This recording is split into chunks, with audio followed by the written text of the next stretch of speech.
बिस्मिल्लाहिर्रहमानिर्रहीम। अस्सलाम वालेकुम स्टूडेंट्स, मैं हूं कासिम जोया और आज हम पढ़ेंगे 9th क्लास के चैप्टर 9 के ब्लड सेल्स के बारे में। ये देखेंगे कि आरबीसीज डब्ल्यूबीसीज तो सेल कंसीडर किए जाते हैं, लेकिन जो प्लेटलेट्स हैं वो सेल कंसीडर नहीं किए जाते हैं।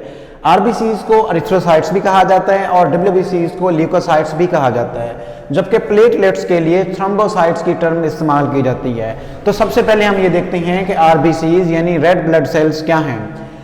रेड ब्लड सेल्स के टॉपिक को हमने डिफरेंट हेडिंग्स में और सब हेडिंग्स में डिवाइड किया हुआ है। तो सबसे पहले हम ये देखेंगे कि जो इनके नंबर है वो कितने हैं।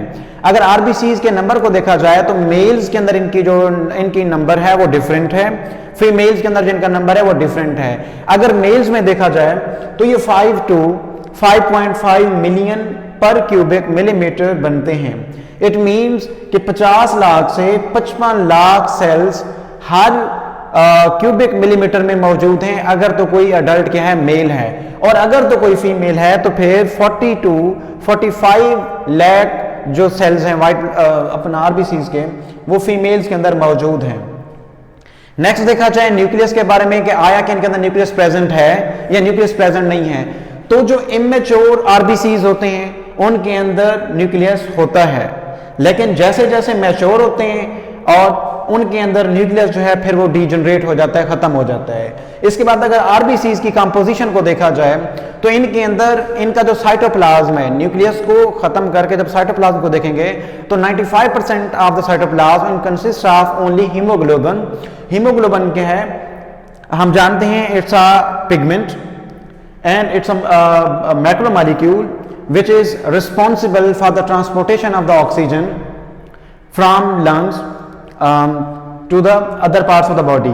इसके अंदर 5% जो है साइटोप्लाज्म जो है वो किस पर मुश्तमिल है, इन तीन चीज़ों पर मुश्तमिल है। हमारे पास एंजाइम्स हो गए, साल्ट्स हो गए और प्रोटीन्स हो गए। अब ये 100% साइटोप्लाज्म की कंपोजिशन पढ़ ली किसके भी, हमने आरबीसीज की। इसके बाद अगर इनकी शेप को देखा जाए आरबीसीज की तो ये बायकनकेव शेप होते हैं, जैसा कि हम कॉन्वेक्स और कनकेव शेप्स के बारे में पढ़ा हुआ है, ये ऐसे ही हैं। ये बायकनकेव यानी दोनों साइड से ये अंदर की तरफ क्या होंगे,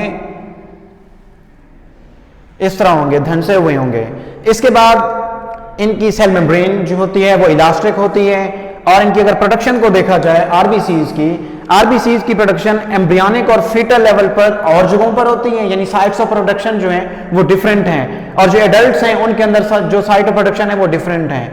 आरबीसीज अगर तो कोई भी ह्यूमन क्या है अभी एम्ब्रियोनिक या फीटल स्टेज पर है, ऐसी कंडीशन में वो लीवर के अंदर प्रोड्यूस होंगे या फिर स्प्लीन के अंदर प्रोड्यूस होंगे।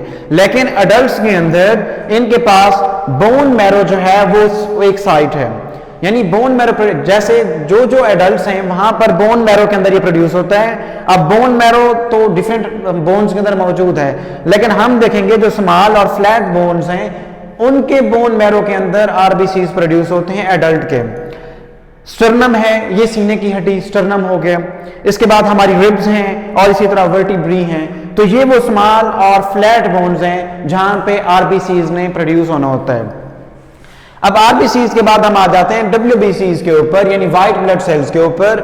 व्हाइट ब्लड सेल्स को अगर देखा जाए तो ये क्या है, कलरलेस हैं। इनके अंदर एक्चुअली कोई पिगमेंट मौजूद नहीं है। जब पिगमेंट मौजूद नहीं है तो इट मींस ये क्या होंगे, इनका कोई कलर नहीं होता, तभी इनको हम क्या नाम देते हैं, व्हाइट ब्लड सेल्स का नाम देते हैं।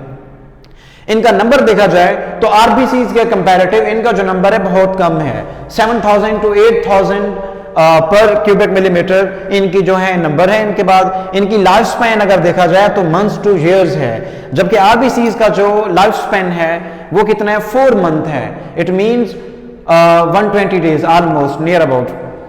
इसके बाद फंक्शंस इसके क्या हैं, ये बॉडी को डिफेंड करता है, जबकि आरबीसीज का फंक्शन वही हो गया जो उनके अंदर मौजूद हीमोग्लोबिन का फंक्शन है, यानी हीमोग्लोबिन ट्रांसपोर्ट करती है ऑक्सीजन को और दूसरी गैसेस को। इसके बाद आ जाते हैं क्लासिफिकेशंस को। व्हाइट ब्लड सेल्स को क्लासिफाई किया गया है इनके साइटोप्लाज्म के अंदर मौजूद ग्रेन्यूल्स की प्रेजेंस एब्सेंस के ऊपर। It means that granules are present, then those kinds of white blood cells WBCs should be considered as granulocytes, and those WBCs having no granules in their cytoplasm would be considered under agranulocytes। So granulocytes की 3 types हैं, neutrophils, एओसिनोफिल्स, basophils. और एग्रेनुलोसाइट्स की दो types हैं, monocytes और B and T lymphocytes. हम देखते हैं ग्रेनुलोसाइट्स की टाइप्स को। फर्स्ट ऑफ ऑल सबसे पहले न्यूट्रोफिल्स का जिक्र किया गया, ये क्या है, रिस्पॉन्सिबल है फेगोसाइटोसिस के। फेगोसाइटोसिस के बारे में हम पढ़ चुके हैं कि एक सेल जो है जब किसी भी फॉरेन पार्टिकल को, किसी भी इन्वेडर को एनगल्फ करता है, उसको क्या करता है, फेगोसाइटोज करता है, उसको डिजनरेट कर देता है, उसको ब्रेक डाउन कर देता है। इस प्रोसेस को क्या कहते हैं, फेगोसाइटोसिस। तो न्यूट्रोफिल्स जो हैं ये फेगोसाइटोसिस का वो करते हैं। इट मींस ये हमारे डिफेंसिव सिस्टम में इसका रोल प्ले करते हैं। नेक्स्ट आ जाते हैं eosinophils.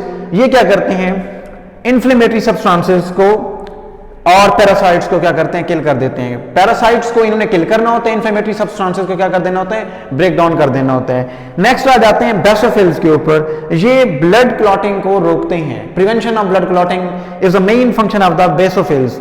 Next come to granulocytes, monocytes and B and T lymphocytes. The function of monocytes is the same as is the function of the neutrophils. Both are responsible for the phagocytosis process. And next, B and T lymphocytes, they play their important role in the body defense systems. Actually, they produces antibodies. Antibodies are produced against specific antigens. It means अगर तो जैसे आज के लिए एक pandemic का आपने सुना हुआ होगा, कोरोना वायरस का, तो कोरोना वायरस का जो एक हमारी बॉडी उसको क्या करेगी, एक फॉरेन पार्टिकल के तौर पर उसको आइडेंटिफाई करेगी। उसके बाद हमारे जो बी एंड टी लिम्फोसाइट्स हैं ये क्या करेंगे, हरकत में आएंगे, ये उसको डिटेक्ट करेंगे, उसके केमिकल कंपोजिशन को, उसके बॉडी के जो पार्ट्स हैं उनको डिटेक्ट करेंगे, प्रोटीन्स को और उसके डीएनए को। उसके अगेंस्ट एक स्पेसिफाइड यानी एक स्पेसिफिक एंटीबॉडीज प्रोड्यूस करेंगे। वो जो एंटीबॉडी है वो उस जगह पे जाके उस स्पेसिफिक इन्वेडर को, फॉरेन पार्टिकल को क्या करेगी, एनगल्फ कर देगी। तो हमने यहाँ पे WBCs के अंदर इनकी क्लासिफिकेशन को पढ़ा, लाइफ स्पैन को और कलर फंक्शन नंबर्स को पढ़ा। तो इंशाल्लाह स्टूडेंट्स नेक्स्ट लेक्चर मिलते हैं और उसमें प्लेटलेट्स और हम जो डिसऑर्डर्स हैं ब्लड्स के उनके बारे में पढ़ेंगे। अल्लाह हाफिज़।